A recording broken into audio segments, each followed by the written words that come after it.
समय लगभग 1:30 बज चुके हैं। इसके लिए गुड आफ्टरनून। आइए हम रस का पूर्ण विवेचन आज करेंगे। इसके पहले हमने रस के बारे में बहुत मामूली जानकारी आपको दी थी।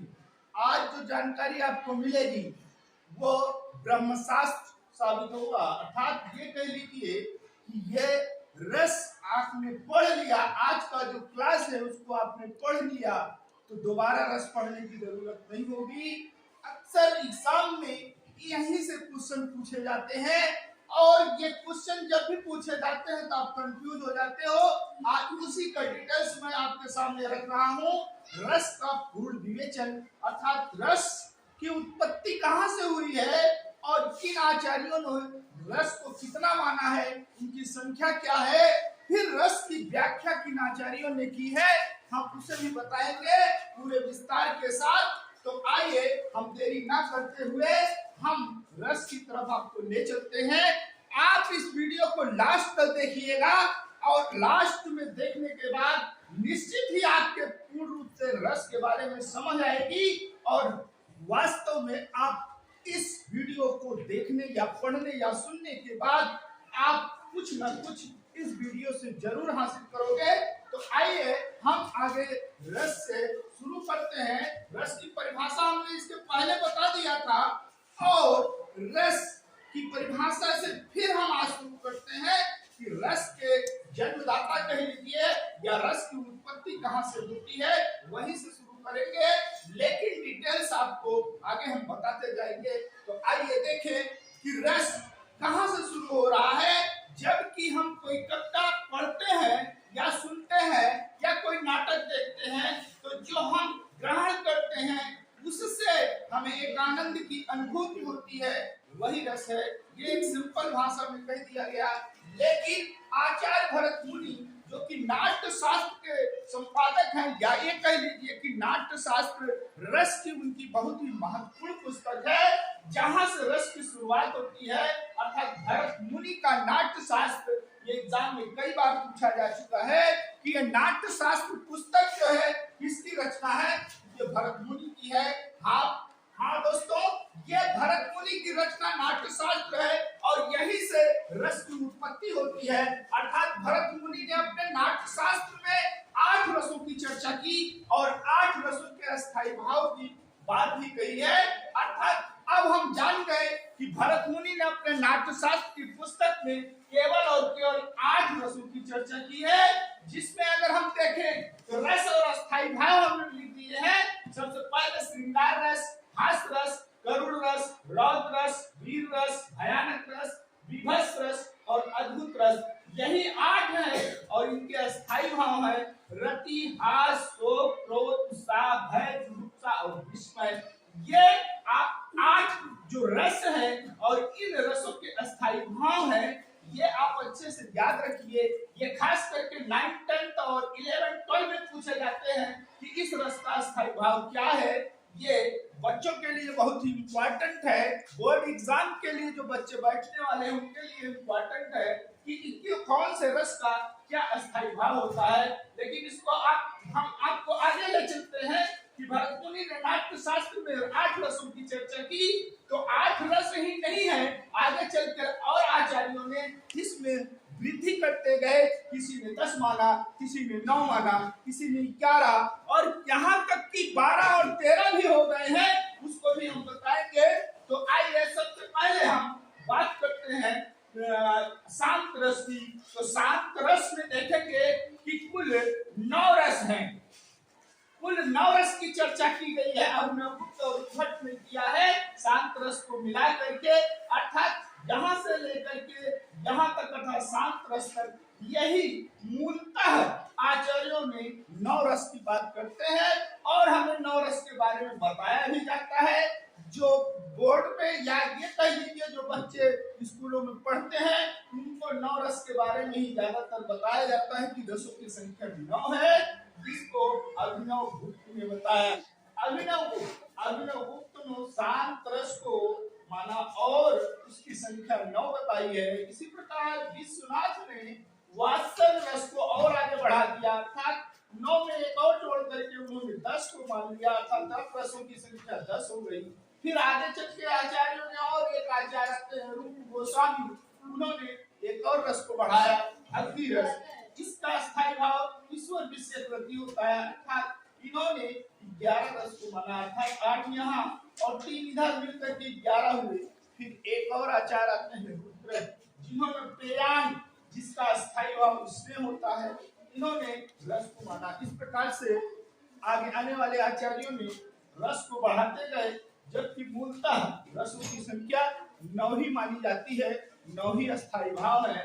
कुल मिलाकर अगर ऐसे आचार्य की बात करें तो लास्ट में जाकर के 12 रस हमारे सामने आता है। और ये एग्जाम में पूछा भी जाता है कि 9 रस किसने माना है, 10 रस किसने माना है, 11 रस किसने माना है। फिर या पूछ लेगा वात्सल रस की स्थापना किसने की, या पूछेगा भक्ति रस की स्थापना किसने की। ये सारे आपके सामने नाम दिए गए हैं, उनका नाम आप याद रखेंगे तो आसानी से कंपटीशन में आप सवाल को हल कर सकेंगे। तो इस प्रकार ये रस है, अस्थाई भाव हमने दिया। फिर रस के जो आचार थे उसको भी मैंने दिखा दिया। आचार्य भरत मुनि ने नाट्य शास्त्र से रस को डिफाइन किया था, वहां से भी मैंने बता दिया। तो अगर हम भरत मुनि की बात करें तो इन्होंने रस की परिभाषा दी थी, विभाव अनुभाव और विभाव अनुभाव व्यभिचार संयोगादर्श रस निष्पत्ति। अर्थात ये कहेंगे कि विभाव अनुभाव और व्यभिचारी के संयोग से रस की उत्पत्ति होती है।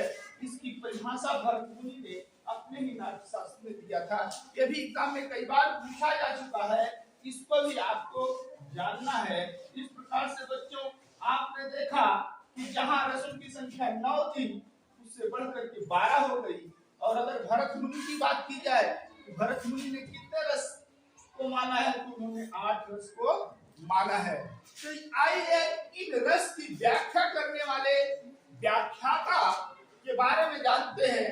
क्योंकि जब तक हम व्याख्याता के बारे में नहीं जानेंगे कि भरत मुनि के रस को इन लोगों ने व्याख्या की है, इन लोगों ने समीक्षा आलोचना की है और क्या क्या नाम दिया है, हमें तो लगता है कि ये आचार्य कहते तो सब वही है, एक ही बात कहते हैं, लेकिन उनके विचारों में टकराहट है। कोई क्या मान लेता है, कोई क्या मान लेता है। आइए उसके बारे में भी हम जाने, उसकी व्याख्या के बारे में भी जाने। तो इस प्रकार अलग अलग जो आचार्य हैं, रस व्याख्याता हैं, वो मानते हैं वही चीज और उसमें थोड़ा बहुत फर्क आ ही जाता है। और वही फर्क आपको यहाँ पर हम दिखाएंगे कि रस सूत्र के व्याख्याता 4 हुए हैं और चारों बहुत ही इम्पोर्टेंट है। हर एग्जाम में चाहे टीजीटी चाहे पीजीटी चाहे जो एग्जाम रहा हो, उसमें इन चारों में से एक का नाम जरूर पूछा जाता है, या उनके सिद्धांत के बारे में पूछ लिया जाता है, या उनकी जो दर्शन है उनके बारे में पूछा जाता है, या संबंध के बारे में पूछ लिया जाता है। इस प्रकार ये व्याख्याता इसी भरत मुनि के रस सूत्र की व्याख्या करते हैं। वो रस को किस प्रकार से दिखाना चाहते हैं, वो चीज आप देखेंगे कि जो व्याख्याता है वो रस की चर्चा किस प्रकार करते हैं।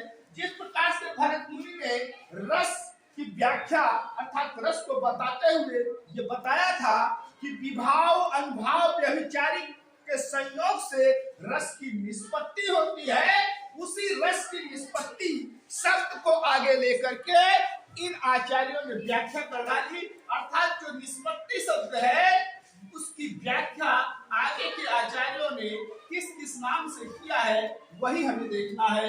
यहाँ निष्पत्ति से तात्पर्य उत्पत्ति से है, या आरोप से है, या अनुमान से है, या भुक्ति से है, या अभिव्यक्ति से है। अर्थात के 4 व्याख्याता 4 नाम देते हैं इसी निष्पत्ति के अर्थ में। अर्थात आइए हम एक व्याख्याता का नाम लेते हैं भट्टलोल्लट। भट्टलोल्लट की अगर बात करें तो इनका जो दर्शन, इनका जो रस सिद्धांत है वो दर्शन मीमांसा दर्शन पर आधारित है।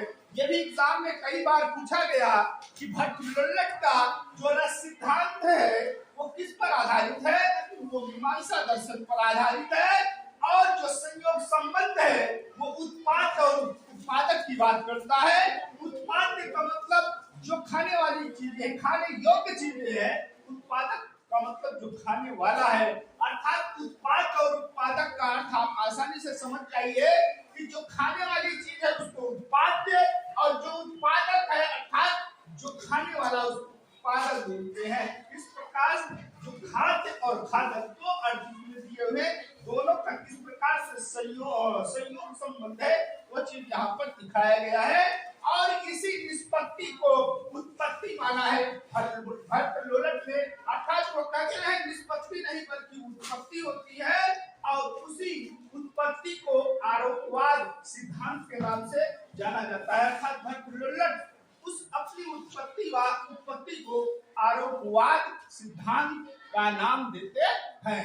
वो कहते हैं कि जो रस होता है वो नायक के अंदर होता है।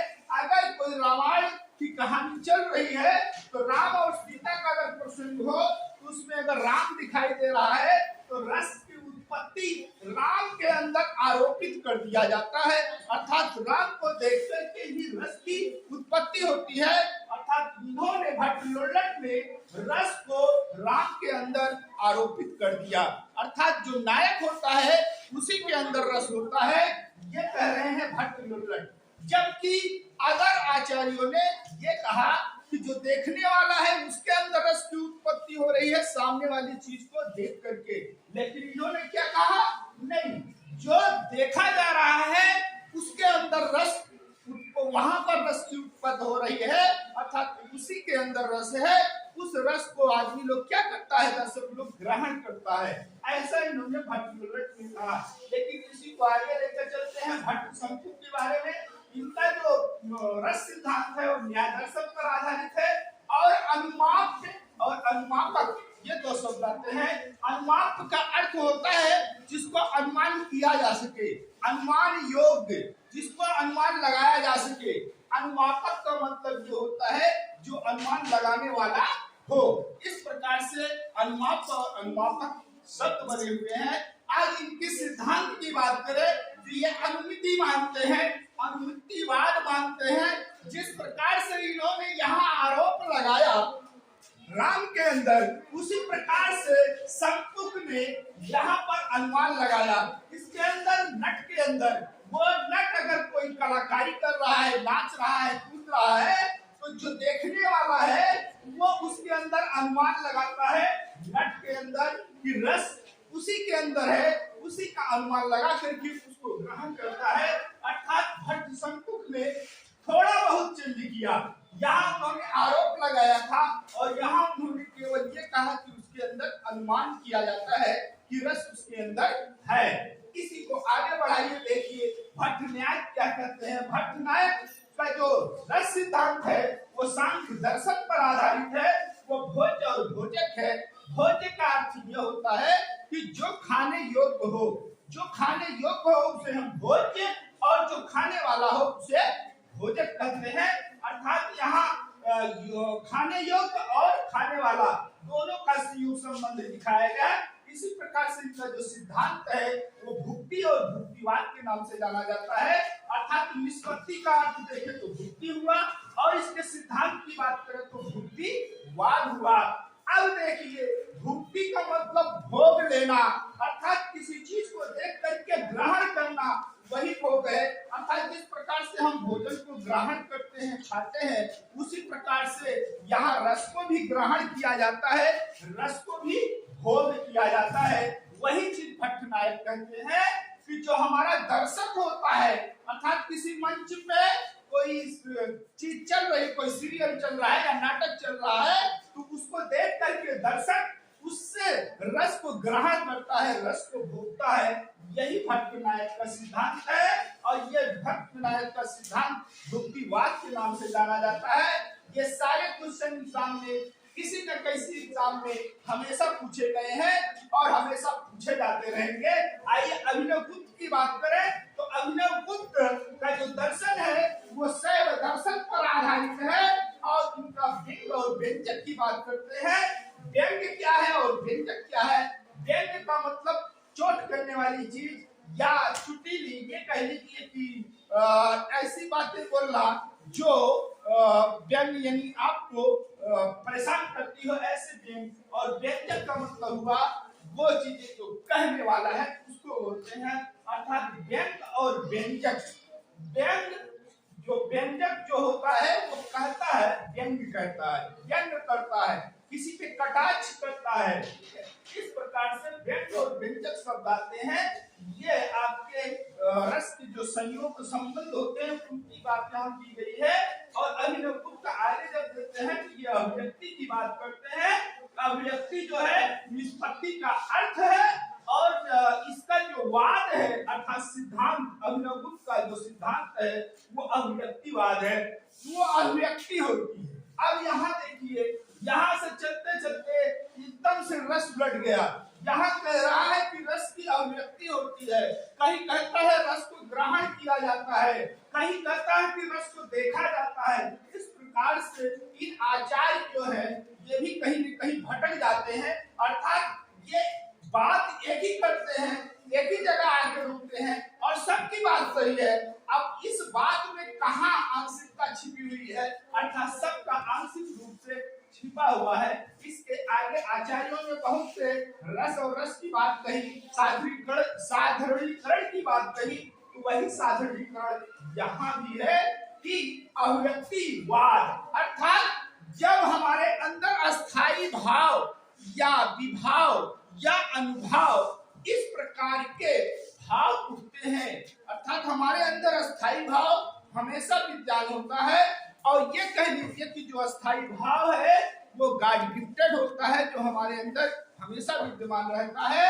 लेकिन ये अवसर पा करके किसी चीज को देख करके वो अस्थाई भाव क्या होता है, निकलता है, अर्थात वो संयोग करता है। विभाव, अनुभाव और अस्थाई भाव सभी एक दूसरे से मिल करके क्या करते हैं, अभिव्यक्ति करने लगते हैं, अर्थात वहां पर रस की अभिव्यक्ति होने लगती है।